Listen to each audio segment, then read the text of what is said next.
So the Tennessee Titans Saturday report, injuries. Let's get into it next on Titan Upload.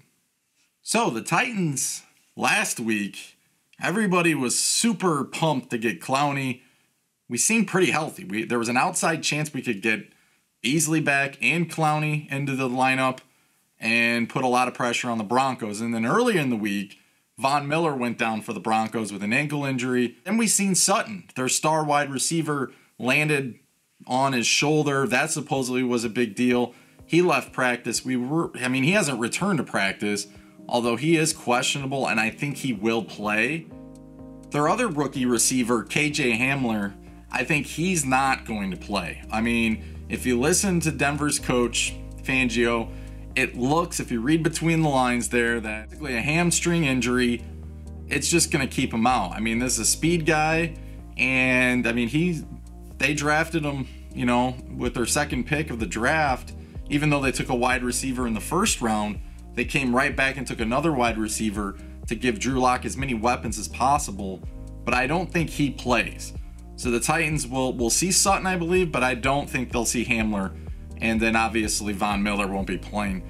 So everything looked health-wise good for the Titans. And then this morning happened, We wake up to the news that Isaiah Wilson, which wasn't going to play anyways, he gets arrested with a DUI apparently last night. So who knows what's going to happen in that situation. Ken Moore will be joining Titan Upload live tomorrow night to discuss it. So we'll let Ken break it down the best he can. And I know he's got some stuff to say. So, I mean, that should be a pretty exciting show to kind of see what he thinks. I'm going to ask him up front. What do you do with Wilson? Do you suspend him for the year? Do you get him help? Do you just, is he someone that is ever going to get J-Rob's trust back? So Ken Moore will definitely give us the inside scoop there. Also, Dory Jackson. Dory Jackson was practicing fine all week. And then Friday came, he had a limited practice. And then Saturday, he didn't practice at all. And it's something to do with his knee. So he's out. He is not going to be playing this week, which is a big deal because who's going to step up as cornerback, the number 2? Malcolm Butler will take the role of 1. Fulton or Joseph, or they split, will probably take 2. But here's an interesting thing. I was really adamant all season long, you never can have enough cornerbacks. You just can't. So here's the problem. We could have signed maybe a Denard, or we could have signed someone else out there. You even look at Isaiah Wilson, the first round pick. We took a cornerback in the second round. Luckily that fell to us in Fulton, but you could have did what Denver did with receivers, but with cornerbacks. You could have took a cornerback in round 1, came back and took a cornerback in round 2. Could have used your cap money to re-sign Conklin. Yes, it's not fair for us to judge J-Rob's decision with the whole situation of the sickness going on. The Titans were never able to get a real grasp with the rookies this year. So it's not a concern, I don't think, in J-Rob's judgment of character. I think he does a very good job. Look what he did with Simmons. He spent a lot of time with Simmons, and I think Simmons is going to be a great piece this year. But the problem is who's going to play the cornerback position. So I do trust that Fulton, he's going to have to learn and grow up in a hurry. It's going to help that he might go up against a rookie receiver on the other end with Judy. But again, you're putting a lot of pressure on the rookies early on. That's not a good thing. And then the other thing is Joseph. Is it like a Cam Wake situation last year where maybe he can help you out early on? I'm not really sure if he's the shutdown corner per se, but you have guys in the backup positions that I think are going to play key roles in this game. Hooker is going to be huge for us. He's very versatile. He can play many different spots. And then supposedly Chris Jackson, a 7th round pick from Marshall, made the team. And if you remember this summer, that's the 40 time that I went to the track for that was closed. But this guy supposedly had an exceptional camp. I guess the coaches really believe in this guy. So who knows? Maybe he can step up. He played cornerback at Marshall.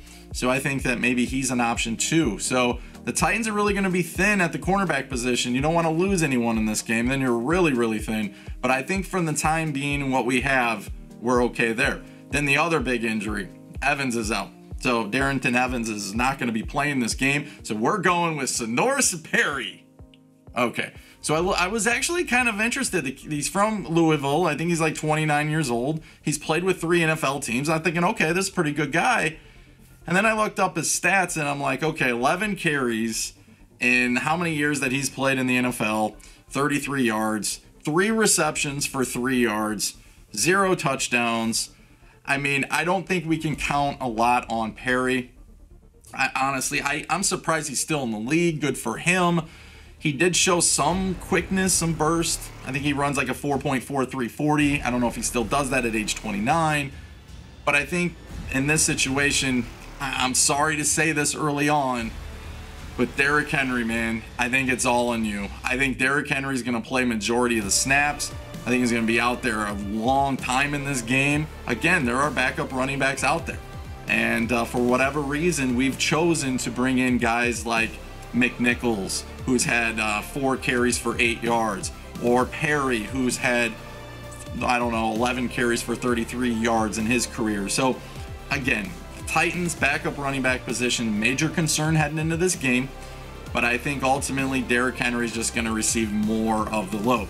And for the Titans, honestly, it's probably not a bad thing to start off week 1. You know he's fresh. There's no preseason games, so they're just going to let him stay out there.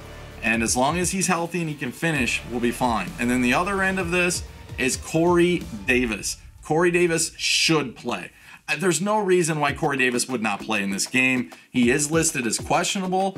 It really helps out that on Saturday he was a full participant at camp. So that's really good news for us Titan fans, because I think we're really going to need Corey Davis. Now the concern is they've held him out in the past with hamstring issues because he really struggled with that in his rookie season. Most of these hamstring issues with him lately have been precautionary. So is this a precautionary? But remember, he started the season, he wasn't out there. It took him, a couple practices for him to finally get out there and run around with the team. So was the hamstring kind of an issue in the summer when he was trying to get back? Gosh, I hope not, because the hamstring issues could be a real serious issue. And that's why I don't think Hamler is actually going to play. So I'm going to actually agree with Coach Fangio here. I don't think he plays. Sutton will play. Corey Davis will play. But ultimately, Titan fans, we have to figure out Adoree Jackson. He's a key piece on this defense. He's our speed guy. And if he's not out there, I'm telling you, the Broncos can take advantage of that. You concerned? You not concerned? We're less than 2 days away from the game. I don't know. You pumped? I'm pumped for sure. Don't forget Mr. Titans channel on game day. I think at 9 o'clock Central Time. A bunch of us are going to be on the show. I mean, it's supposedly loaded. Mr. Titan's done his work, man. He's done his work. He's tried to reach out to many YouTubers. He's tried to reach out to other guys to bring them on. And there's going to be surprise guests, maybe former players. I mean, Mr. Titan really did his homework. So if you guys have an opportunity to watch a live game show with us, awesome. Love to have you. Comment. And then they'll be doing a quick post-game show. And then this guy will be staying up late. And we'll be doing a post-game show with you as well to break this game down. And hopefully we can get a win out of this week 1. And I think we will.